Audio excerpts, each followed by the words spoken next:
All right, guys. Today we're going to be taking a way too early look at the SEC power rankings for next football season. Now, obviously, these are still subject to change. After spring ball, depending on who transfers in, who transfers out, all that good stuff. Any other, coaching dominoes that may eventually happen. You never know. So this is a way too early look at next season. Let's go ahead and get started here. All right. So number 16, Vanderbilt. All right. They really don't have too much to look forward to in the SEC. You got a new look SEC coming in with Oklahoma and Texas, only adding tougher teams, which means these not so good schools in the SEC are going to struggle even more. 15, Mississippi State. All right, Jeff Lebby coming over to be their new head coach, former offense coordinator at Oklahoma, Ole Miss. Questionable hire at best. It may work out in the long run, but at the moment, I don't know. I'm a little skeptical on that hire.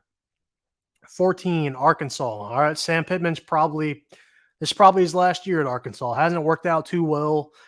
Started out really strong, actually, at Arkansas, but since then, it's kind of been headed downhill a little bit. It's not looking very good.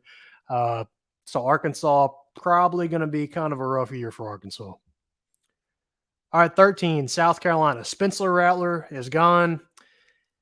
Yeah, and that was your dude. Spencer Rattler, you lost him. You lost Juice Wells, a couple other pieces.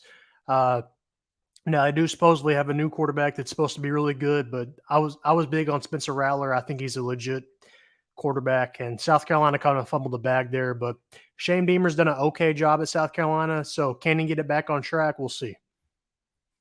Number 12, Florida. All right, so this is probably Billy Napier's last year in Florida, unless he really gets it turned around quick. Now, they have that opportunity, but will they? I really don't know. What I think eventually is going to happen, they'll fire Billy Napier. They'll hire Jeb Fish in the offseason, Washington's head coach. It's probably what's going to happen. But hopefully Billy Napier gets it turned around. I thought this was a good hire at the time. He really won a lot of games at Louisiana. But if Florida just really hadn't gotten the job done. Number 11, Kentucky. All right, Stoops was going to go to A&M, turn that down. Well, sort of turned that down, accepted it, then turned it down, runs it back at Kentucky. We'll see what happens. All right, you've got Vandegrift coming in from Georgia, quarterback. We'll see. I don't know. Kentucky's been hit and miss over the last couple of years. They had success with Will Levis. Not very good this year with O'Leary, Devin Leary. But, yeah, I don't know. We'll see. Also, a lot of offense coordinator turnover at Kentucky, a little questionable. Number 10, Texas A&M. All right, Mike Elko's first year at A&M. We'll see how he does. They lose a lot. A&M does talent-wise, but also they're bringing a lot of guys in the transfer portal, so we'll see what he can do. I thought he did a pretty good job at Duke. Had them as a top 25 team, which isn't easy at Duke. So I think he can definitely do good at A&M. I just don't think it's going to be year one, but he may prove me wrong. A&M probably a team that could move up or down probably the most, after the season. Number 9, Auburn. All right, Hugh Freeze's first year in Auburn. Didn't go exactly as planned, but it could have went worse, could have went better. Sorry, guys. Coming off the flu, I don't really got my voice back just yet. But Auburn, they almost beat Alabama. Should have beat Alabama, really. That crap didn't go down at the end. But I think Hugh Freeze has definitely got them back on track. Didn't bring in the quarterback so far. I think they will after spring ball that I was expecting. So that gives me a little room for pause. If they can get a quarterback in here, though, I think Auburn can move up pretty good here. Number 8, Oklahoma. All right, so I'm a little questionable on Brent Venables. Their head coach won a lot of ball games with Dillon Gabriel as your quarterback, but without him, what have you done? The answer is nothing. So we'll see what happens here. They've got Jackson Arnold at cornerback. A lot of people are high on him. We'll see. He didn't look the best in the ball game, but obviously that was his first game, so hard to read too much under that.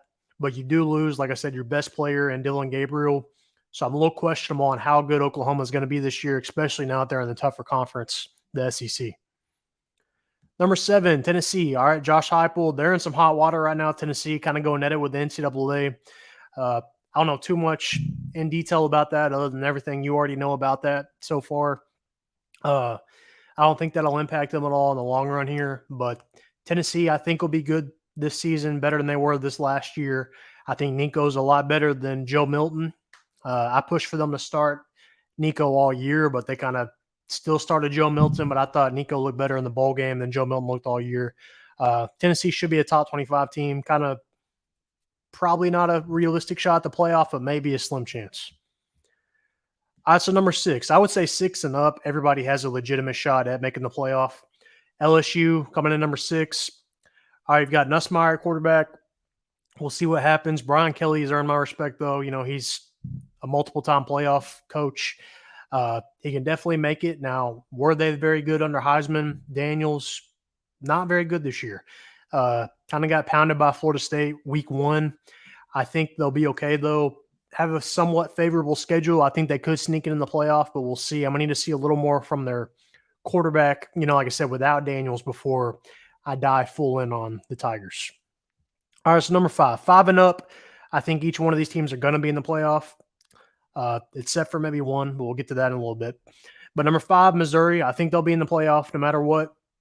They lose Cody Schrader, but they bring in a really impressive running back from Georgia State, top 10 running back rushing yard-wise. I think they should be legit this year. Eli Drinkwitz has got them on the right track. They've got Brady Cooks coming back. Missouri should be really good next season. All right, number 4, Alabama. All right, so this is the one team I think out of these top 5 that could potentially miss the playoff. Besides Jalen Milroe, I'm not really too impressed with this team right now. Now, obviously that can change, probably will change come spring ball. Like I said, they'll add a bunch of transfers. You've obviously got Kalen DeBoer coming in to replace Saban. DeBoer's earned my respect, making the championship of Washington. I think he's legit. But like I said, they've lost a ton of transfers. They've lost the top 5 transfer portal class is what's happened. But you've still got Jalen Milroe, which I think is the best player in college football next year. So that gives you a chance no matter what. And putting him in Washington's offense, they should be okay. But again, going from the Pac-12 to the SEC as a coach, it's going to be different. So we'll see how, DeBoer's scheme works in the SEC, but we'll see what happens. I think they should be a playoff team, but still could drop depending on what else happens. Number 3, Ole Miss. All right, they've got the number 1 transfer portal class in my eyes. Lane Kiffin's done a really outstanding job in the transfer portal here, bringing in a ton of defensive guys. They're going to be stout on defense. They've got Jackson Dart coming back. They lose Judkins to Ohio State, but they should be fine without him.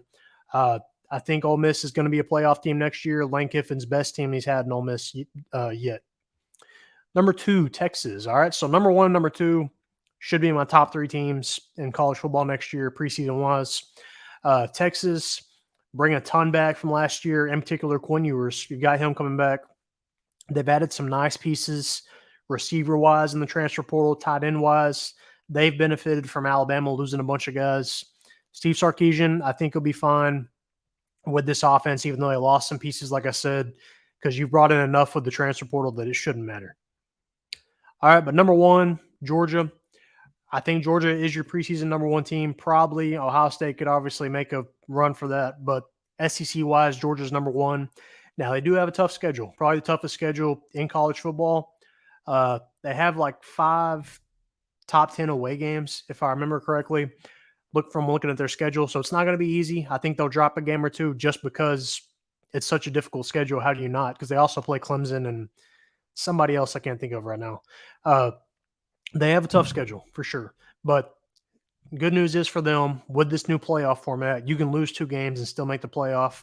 So I think Georgia will ultimately lose at least 1 game, maybe 2. Still make the playoff, though. They'll be just fine. They've got Beck coming back. And obviously, with Kirby Smart, you always got a chance.